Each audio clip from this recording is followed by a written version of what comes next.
नमस्कार, good evening. स्वागत है आप सभी का आपके अपने YouTube channel sky chemistry classes में। आज की क्लास में देखेंगे ऑक्सीजन मॉलिक्यूल का निर्माण मॉलिक्यूलर ऑर्बिटल थ्योरी के आधार पर। तो ऑक्सीजन मॉलिक्यूल जब निर्मित होगा तो उसमें ऑक्सीजन का अपने को इलेक्ट्रॉनिक विन्यास चाहिएगा सबसे पहले। तो ऑक्सीजन आपको पता है 8 नंबर पे आता है परमाणु क्रमांक। इलेक्ट्रॉनिक विन्यास हो जाएगा 1s2 2s2 2p4। 1s के अंदर 2 इलेक्ट्रॉन होते हैं, 2s के अंदर भी 2 होते हैं और 2p के अंदर भी 2p के अंदर 4 होते हैं। अब ऑक्सीजन का एक परमाणु दूसरे परमाणु के साथ क्या करता है, बॉन्डिंग करता है और ऑक्सीजन मॉलिक्यूल बनाता है। यानी एक परमाणु के कक्षक दूसरे परमाणु के कक्षकों के साथ मिलकर के आणविक कक्षक बनाते हैं। तो देखो, एक होता है 1s, फिर होता है 2s और फिर 2p, और एनर्जी इस क्रम में बढ़ती है 1s 2s से 2p की तरफ चलने पर। 1s कक्षक में देखो कितने इलेक्ट्रॉन है, 2, भर दो। फिर 2s में देखो कितने, 2, यहाँ भर दो। फिर 2p में 1 2 3 और ये 4, यानी हुंड्स के नियमानुसार भरा जाएगा 1 2 3। इलेक्ट्रॉनों का युग्मन तब तक नहीं होगा जब तक कि समान ऊर्जा वाले कक्षकों में एक एक इलेक्ट्रॉन वितरित नहीं होगा। 4 भर दिए। अब देखो 1s परमाणु कक्षक दूसरे 1s परमाणु कक्षक के साथ मिलकर के 2 परमाणु कक्षक मिलकर के 2 आणविक कक्षक बनाते हैं, एक सिग्मा 1s एक सिग्मा स्टार 1s, यानी बॉन्डिंग और एंटी बॉन्डिंग। फिर 2s कक्षक परमाणु कक्षक मिलकर के 2 आणविक कक्षक बनाते हैं, sigma 2s sigma star 2s। इसको कहते हैं एंटी बॉन्डिंग मॉलिक्यूलर ऑर्बिटल और इसको कहते हैं बॉन्डिंग मॉलिक्यूलर ऑर्बिटल। जिसकी एनर्जी कम होती है वो बॉन्डिंग, जिसकी ज़्यादा हो जाती है वो एंटी बॉन्डिंग मॉलिक्यूलर ऑर्बिटल। परमाणु कक्षक मिलकर आणविक कक्षक बनाते हैं। फिर आता है 2p का नंबर। 2 2p कक्षक आपस में क्या करते हैं, मिलकर के 2p के अंदर 3 3 है, 3 इधर 3 इधर, टोटल 6 में से 3 हो जाते हैं बॉन्डिंग और 3 हो जाते हैं एंटी बॉन्डिंग। अब जब ऑक्सीजन का अपने पास ये आणविक कक्षक आरेख आता है मॉलिक्यूलर ऑर्बिटल थ्योरी के आधार पर, तो उसमें सिग्मा 2pz की एनर्जी कम है। जो अब तक अपन ने पढ़े बोरॉन कार्बन नाइट्रोजन, उसमें सिग्मा 2pz की एनर्जी ज़्यादा थी, पाई 2px पाई 2py की एनर्जी कम थी। इसमें बस यही फ़र्क है कि सिग्मा 2pz की एनर्जी कम, पाई 2px पाई 2py की एनर्जी ज़्यादा। बाकी वैसा का वैसा ही, यानी ये डायग्राम में यहाँ बदलाव है, उसमें एक ऊपर है 2 नीचे, इसके अंदर एक नीचे है 2 ऊपर है। ठीक है, ये तो बात हुई इनकी। अब इलेक्ट्रॉन भरेंगे तो 1s के अंदर 2 इलेक्ट्रॉन होते हैं, दूसरे परमाणु के 1s के पास भी 2 इलेक्ट्रॉन होते हैं। टोटल हो गए 4 इलेक्ट्रॉन, 2 आ जाएंगे बॉन्डिंग में, 2 आ जाएंगे एंटी बॉन्डिंग में। फिर देखो 2s में भी 2 इलेक्ट्रॉन है, टोटल 4, 2 बॉन्डिंग में चले जाएंगे, 2 एंटी बॉन्डिंग में, पूरा फिनिश। फिर देखो 4 4 8, 4 इधर वाले के पास हैं, 4 इधर वाले के, टोटल 8 इलेक्ट्रॉन है।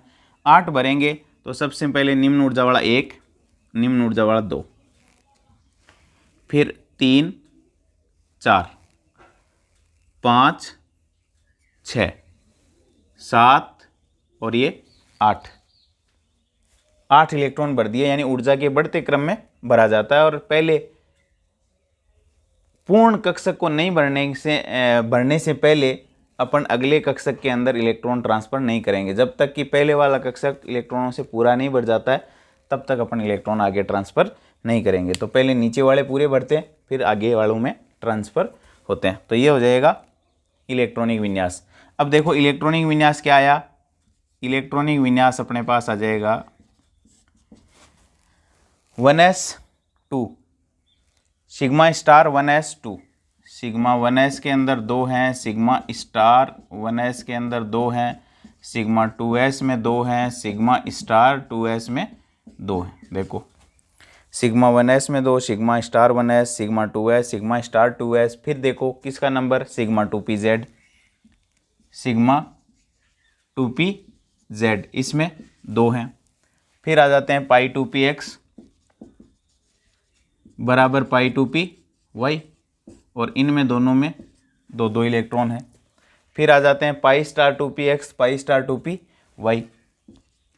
पाई स्टार 2px बराबर पाई स्टार 2p(y) और दोनों के अंदर कितने कितने इलेक्ट्रॉन हैं, एक एक इलेक्ट्रॉन है। तो ये ऊर्जा का बढ़ता क्रम भी हो जाएगा, इधर से उधर एनर्जी बढ़ रही है। तो इस क्रम में जैसे इलेक्ट्रॉन भरे थे उसी क्रम में अपने को लिख देना है, सबसे ज़्यादा एनर्जी इनकी होगी। ये तो बात हुई इलेक्ट्रॉनिक विन्यास की। फिर निकालते हैं बॉन्ड ऑर्डर, ऑक्सीजन अणु का बॉन्ड ऑर्डर, और वो होता है 1/2 NB माइनस Na, यानी बॉन्डिंग के इलेक्ट्रॉन माइनस एंटी बॉन्डिंग के। बॉन्डिंग में देखो 2, 2, 4, 2, 6, 2, 8, 2, 10, यानी नीचे वाले बॉन्डिंग है, तो नीचे वाले बॉन्डिंग में बराबर कितने हैं 10 माइनस 2, 4 और 2, 6, 6 घटा दो। बॉन्डिंग वाले उनमें से एंटी बॉन्डिंग वाले घटा दो, यानी नीचे वाले टोटल इलेक्ट्रॉन आणविक कक्षकों के माइनस ऊपर वाले टोटल इलेक्ट्रॉन आणविक कक्षकों के। 10 में से 6 गए 4, और 4 में आप 2 का भाग दोगे तो 2। बॉन्ड ऑर्डर आ जाएगा 2, यानी ऑक्सीजन ऑक्सीजन के बीच में क्या पाया जाता है, डबल बॉन्ड पाया जाता है। ये तो बात हुई बॉन्ड ऑर्डर की। बॉन्ड ऑर्डर के बाद में आता है चुंबकीय प्रकृति, चुंबकीय स्वभाव। अब चुंबकीय स्वभाव में कैसा स्वभाव है, देखो आणविक कक्षकों में यदि अयुग्मित इलेक्ट्रॉन मौजूद है, आणविक कक्षकों में, तो देखो आणविक कक्षकों में अयुग्मित इलेक्ट्रॉन इसमें है, ये रहे अयुग्मित इलेक्ट्रॉन है, जोड़े में नहीं है, ये बिना जोड़े के है, अयुग्मित इलेक्ट्रॉन है, तो चुंबकीय स्वभाव हो जाएगा अनुचुंबकीय, यानी O2 अणु अनुचुंबकीय प्रकृति का होता है।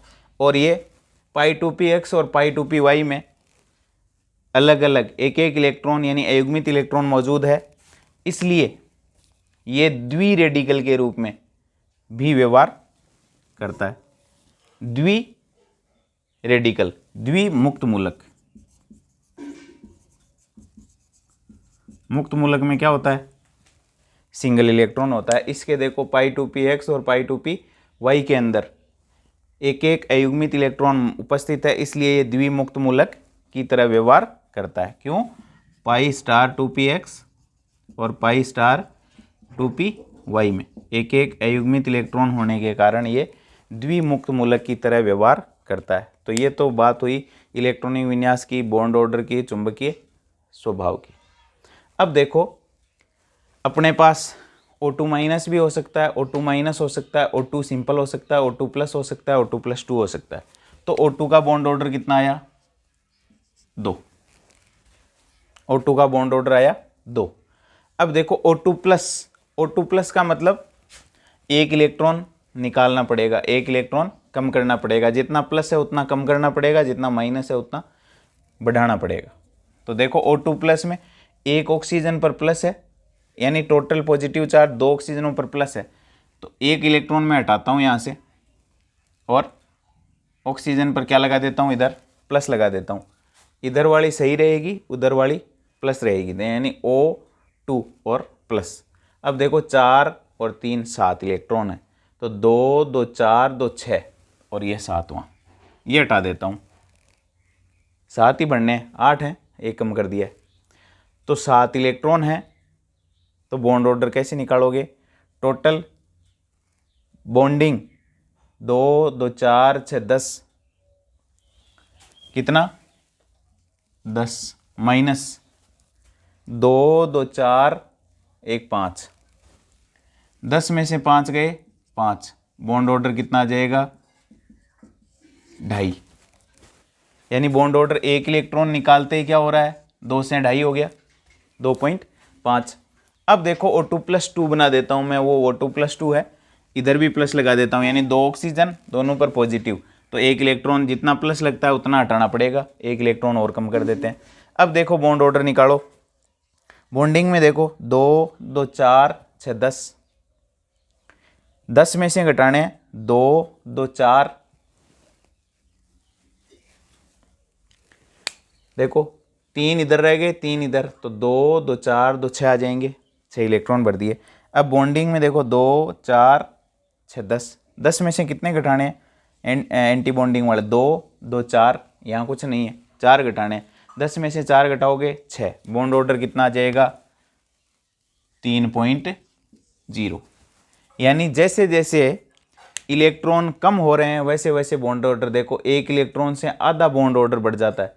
2 था, एक इलेक्ट्रॉन हटते ही 2.5 हो गया, एक इलेक्ट्रॉन बढ़ते ही 3 हो गया। अब देखो उल्टा चलते हैं वापस O2 से O2 माइनस की तरफ। तो O2 तो ये होता है, ये O2 है, प्लस हटा दो इस बार।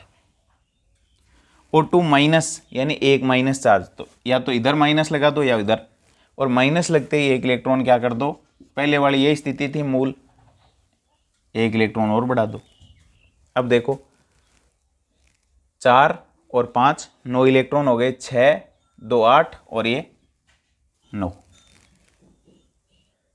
इलेक्ट्रॉन हो गए। तो बॉन्डिंग में तो है 10, एंटी बॉन्डिंग में कितने हो गए, 2 2 4 3 7, 10 में से 7 गए 3, 3 में 2 का भाग दोगे 1.5, तो O2 माइनस का बॉन्ड ऑर्डर आ जाएगा 1.5।